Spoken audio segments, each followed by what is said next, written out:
Finally, the smoke is clearing on the tragedy, NATO trying to demonstrate how it all went wrong.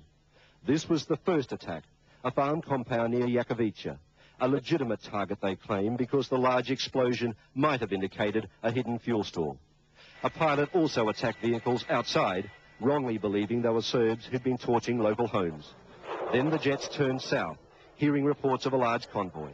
It now looks like a clear-cut case of mistaken identity. Not a military column, but tractors hauling trailers.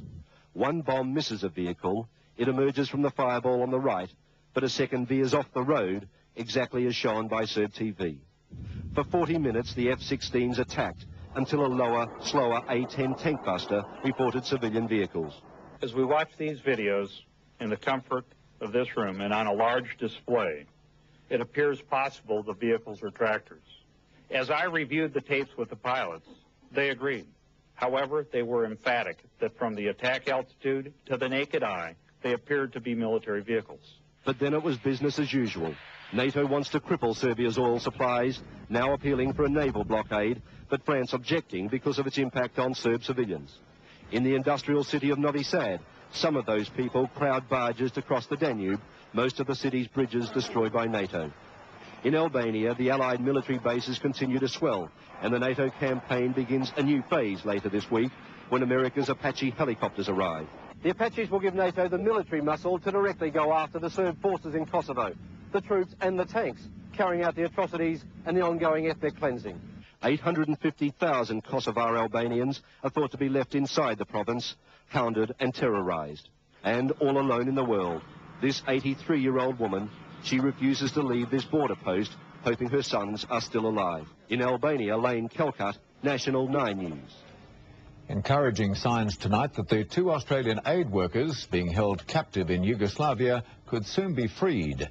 Care Australia boss Malcolm Fraser has hinted at a breakthrough in securing the release of Steve Pratt and Peter Wallace. I have reasonable confidence that the government of the Federal Republic of Yugoslavia will release the 2 aid workers at the earliest opportunity.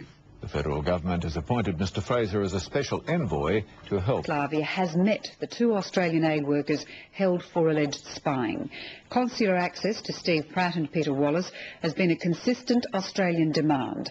The 2 are said to be safe and well, though there's no independent confirmation yet of the Yugoslav ambassador's claim.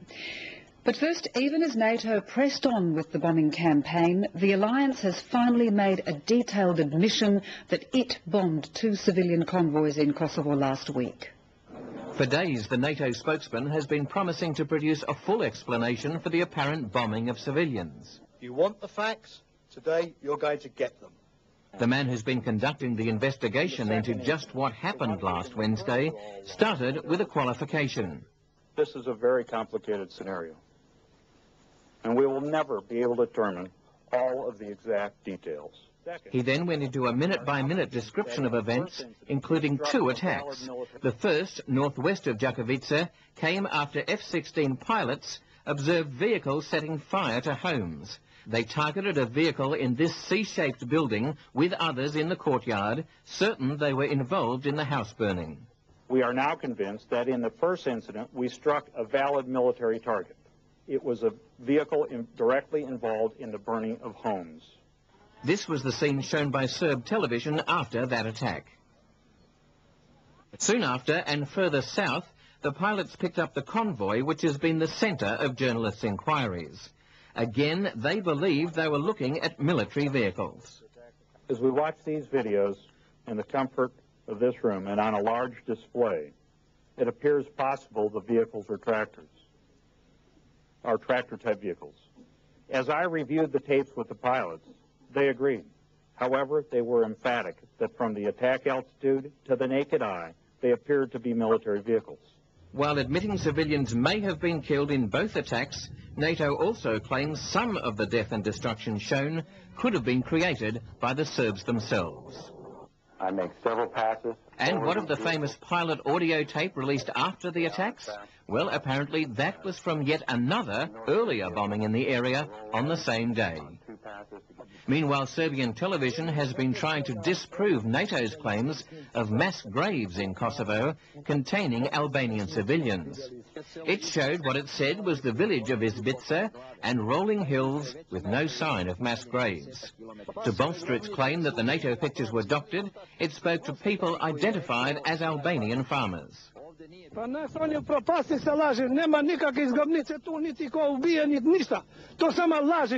In today's NATO bombings, Yugoslavia claims 1 person was killed and 8 injured in civilian buildings in the city of Nice. National television showed pictures of hundreds of mourners apparently attending the funeral of a 3-year-old girl said to have been killed in weekend bombing. It says Milica Rakic was hit by shrapnel during NATO's bombardment of a Belgrade suburb. President Clinton has failed in a renewed bid to persuade Russia to reverse its policy on Yugoslavia. In a 50-minute telephone conversation with President Yeltsin, he was told that Russia remained bitterly opposed to NATO bombing and to the idea of a NATO-led peace force in Kosovo.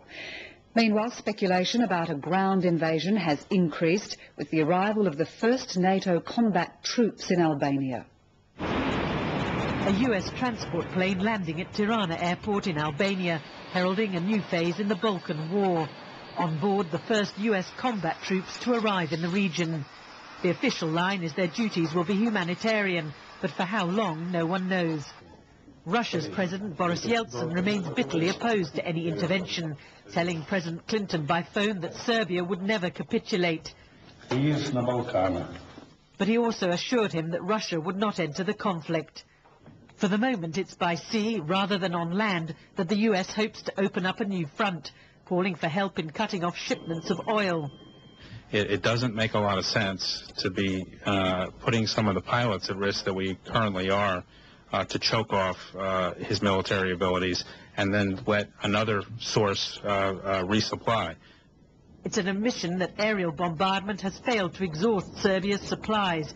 But with France questioning the legality of such a move, US officials stopped short of calling it a blockade. I think that an example of a way to go about this is a regime of some kind of visit and search of ships. Meanwhile, Montenegro, boasting Yugoslavia's only coastline, has denied even a drop of its oil is going to Serbia's military machine. The Prime Minister warned that cutting supplies would only hurt civilians. Looking to the future, Britain's Prime Minister suggested any official Serb presence in Kosovo was no longer desirable. I will never tire of repeating this simple message to Milosevic. You will be made to withdraw from Kosovo. There will be an international military force that will go in to secure the land for the people to whom it belongs. The dispossessed refugees of Kosovo will be brought back into possession of what is rightfully theirs. He left it to his Foreign Secretary Robin Cook to meet representatives of the KLA in London to talk of the peace in their homeland, which still seems so very distant. It looks tonight as if Australia has finally gained consular access to detained care workers Steve Pratt and Peter Wallace. That's what Yugoslavia's representative in Canberra has told SBS, though it's yet to be confirmed by Australian diplomatic sources. Care Australia Chairman Malcolm Fraser says he's reasonably confident the pair will soon be released, though a Yugoslav legal expert has warned they could be jailed for years. The former Prime Minister has spent the last few days meeting with UN officials in Geneva. His diplomatic efforts on behalf of the aid workers given extra weight by the overnight announcement that he's been made Australia's special envoy to Yugoslavia. Mr Fraser says although Steve Pratt and Peter Wallace remain in custody, no formal charges have been laid. I understand that the delay in laying charges is in order to allow me to make proper representations and explanations to the Yugoslav authorities, for which I am appreciative. The 2 Australians were detained 3 weeks ago. Serb state television broadcasting footage of Pratt, who is a former Australian Army major, allegedly confessing he's a spy.